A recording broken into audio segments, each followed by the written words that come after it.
Oi, oi, para você que está assistindo a gente aí na sua casa, ou então, não sei qual é o lugar que você está assistindo, muito menos o horário, mas eu sei que agora nós vamos comentar e estudar juntos um pouquinho sobre a lição 6, que se chama Crescendo em Estatura e Graça. Essa lição, tia, ela é inspirada, ela é voltada para qual capítulo do nosso livro? Então, agora nós estamos estudando, né, este livro aqui, O Libertador, que é o meu preferido da série. Até teve aí, né, um sorteio desse livro, gente, vocês não podem perder, muito especial, tá? Então, é o capítulo 7, 8 e 9. A Sofia já se apresentou? Sofia, né, tá aqui com a gente mais uma vez. Eu sou Mirna. E, gente, a Sofia tem um canal, se você não segue ela, tem conteúdo muito legal, que é o diário da Sofi.b. Segue lá que você vai gostar. E ela está aqui com a gente, né, compartilhando essa lição muito especial. Eu apaixonei nessa história, Sofi, mas tem algumas coisas assim para a gente pensar, né? É verdade?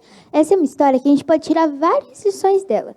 Porque o que aconteceu? A gente sabe que Jesus nasceu em Nazaré, na região da Galileia. E uma certa vez, a gente não tem muitas informações, né, sobre a infância de Jesus, sobre a vida dele, até o evangelho, o que ele fez nesse mundo. Mas a gente tem algumas histórias que são muito importantes para a gente entender quem Jesus era, né, tia Mirna? Uma delas está lá em Lucas, no capítulo 2. Inclusive, a gente tem o nosso verso áureo que está no versículo 52. E Jesus crescia em sabedoria, estatura e no favor de Deus e das pessoas. Só com esse verso, a gente entende que ele era uma pessoa diferente. A gente sabe que ele não nasceu sabendo nada. Ele não nasceu sabendo que ele era o filho de Deus. Ele nasceu como qualquer criança normal. Mas era aí que estava o diferencial de Jesus. É que ele era obediente, ele era uma pessoa diferente. E a gente pode ver que também Maria teve uma grande responsabilidade, porque foi ela quem educou Jesus, quem precisou falar, olha, é assim que aconteceu com o nosso povo até chegar aqui. Ela com certeza falava para Jesus que ele era uma pessoa muito especial. E a gente sabe que teve um momento que ele teve certeza ainda não, mas ele teve uns pensamentos ali de que ele era diferente, ele não era qualquer um. A gente vê nessa história que ele foi lá para Jerusalém com seus pais. Mas quantos anos ele tinha, tia Mirna? Pois é. Quando aconteceu esse episódio, ele tinha 12 anos. E é um único relato da Bíblia que fala ali dessa fase de Jesus, né? E aí eu me paro para pensar como era a adolescência de Jesus, como Jesus era. Hoje nós lidamos com adolescentes, temos filhos adolescentes, né? Trabalhamos na igreja com adolescentes.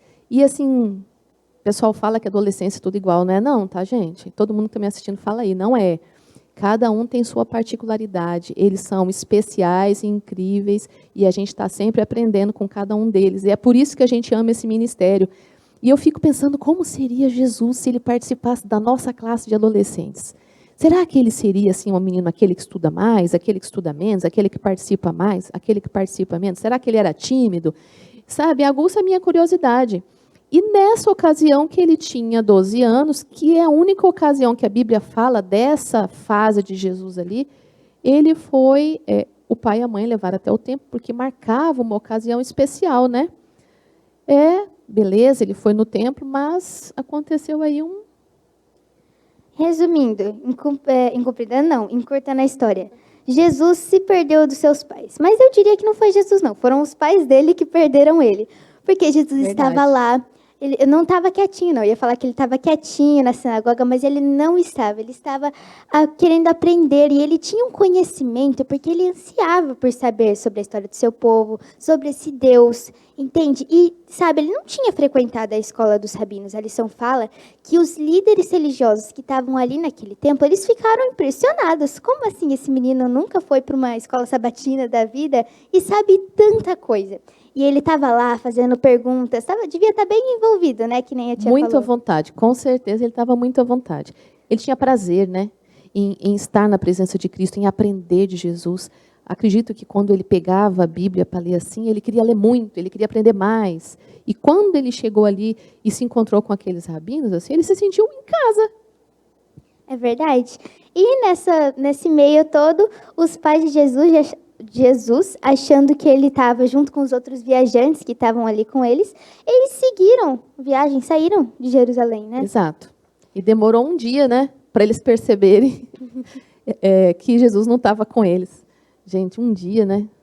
Hoje, se a gente fica assim, minutos, segundos, e a gente percebe que perdeu o filho, assim, Quem aqui já se perdeu no shopping, no mercado? Eu, por exemplo, quando eu tinha 3 anos, eu já me perdi no shopping. Eu saía andando assim, achando que o meu pai estava me esperando no carro, que eu era super independente, que eu podia sair assim sozinha. E a minha mãe me procurando lá dentro do shopping. E ela simplesmente não me achava, porque eu estava do lado de fora. E poderia ter acontecido muitas coisas nesse momento. E é por isso que é desesperador. eu imagino... Eu posso falar com propriedade. É desesperador. Passa um filme em fração de segundo na sua cabeça. Eu imagino o que José e Maria passaram. Isso mesmo. A cabeça deles devia estar a mil, né? Cadê Jesus? Já pensou a cabeça de Maria? Eu acabei de perder o Filho de Deus aqui em Jerusalém. Mas a gente sabe que depois de 3 dias procurando, né? 3 dias ao todo. Depois que eles perderam, eles perceberam ali, procuraram muito em toda a cidade e eles acharam Jesus. E aí, eles foram questionar Jesus. O que você estava fazendo? O que você estava pensando? Por que você está aqui? Por que você não foi com a gente? Devia estar naquele desespero, né, tia? E aí, Jesus respondeu o quê? Simplesmente. Provavelmente com calma, com paciência. O que ele respondeu, tia? Ele falou assim, vocês não sabiam que eu devia estar na casa do meu pai? E por muitas vezes a gente ouve essa frase, parece insolente, né? Mas você imagina, Jesus jamais seria assim, desrespeitoso com a sua família. E a gente percebe no livro aqui, O Libertador, ele tem um capítulo que ele fala que Jesus fez uma gentil censura, né? Contida em suas palavras, tinha a intenção de impressioná-los quanto à santidade que lhes havia sido confiada. José e Maria tinham eles, sabia que ele era o Filho de Deus, mas também tinha ele como seu filho humano, né? Então a preocupação era normal. Então Jesus relembrou a eles quanto à missão que ele tinha, porque ali no templo foi quando ele entendeu o propósito de Deus como cordeiro. A história dele, a responsabilidade que recaía sobre ele. E ele se envolveu tanto naquela conversa com os rabinos que quando ele entendeu isso, ele também se perdeu no tempo. Embora a responsabilidade maior é do pai e da mãe, que perderam o filho, né? É verdade. Assim, se distraíram, né? A ponto de perder ele. Jesus sutilmente lembrou a ele da missão dele, né? Naquele momento, ele fez essa lembrança aos pais. Isso mesmo. E a gente vê que Jesus já estava percebendo ali que ele era diferente, que ele tinha uma missão muito importante. A gente vê depois, lá no batismo dele, que ele teve essa certeza de que ele era o Filho de Deus. Mas, voltando para a história de quando os pais dele perderam ele. Quando eles perguntaram, Jesus respondeu, Jesus lembrou eles da missão, ainda assim eles não conseguiram entender. A Bíblia só fala que eles não entenderam o que Jesus tinha dito, que eles não compreenderam. Tipo assim, imagina, você está perdido, aí essa mãe fala, onde que você estava? Aí você fala, não, você não sabia que eu tinha que estar aqui, mãe? Tipo, você pode falar com toda a delicadeza do mundo, mas ela ainda vai estar preocupada. Então, eu entendo, Maria. Mas a gente pode pensar que hoje em dia, às vezes, a gente faz isso. Jesus nos lembra coisas, ele fala com a gente diretamente, às vezes ele dá um sinal tão óbvio, tia. E a gente ainda assim não consegue compreender? Será que, às vezes, a gente não tem que se esforçar um pouquinho para entender que ele está falando uma coisa que é importante para a gente?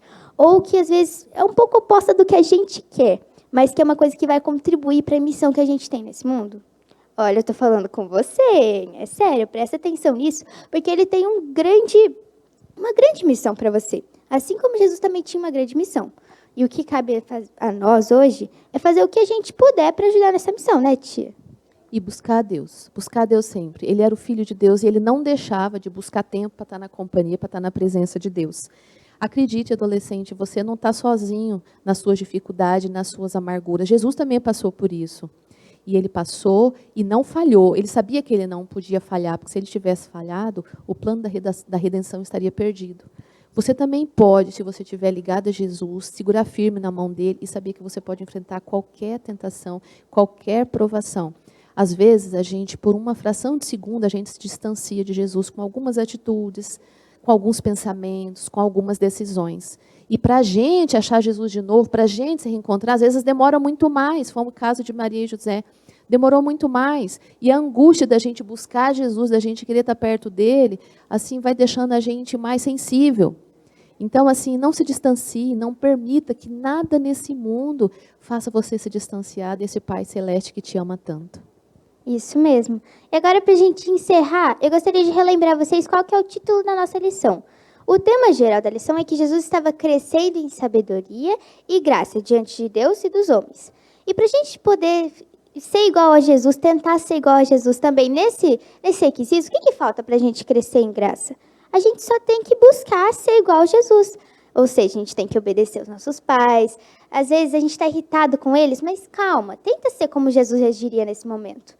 Então, vamos hoje tentar ser como Jesus para que a gente possa, assim como ele, crescer em sabedoria e graça. Aqui na lição, ela fala para a gente que nós podemos crescer em sabedoria e graça diante de Deus e dos homens também, se tomarmos Jesus como o nosso exemplo na nossa vida.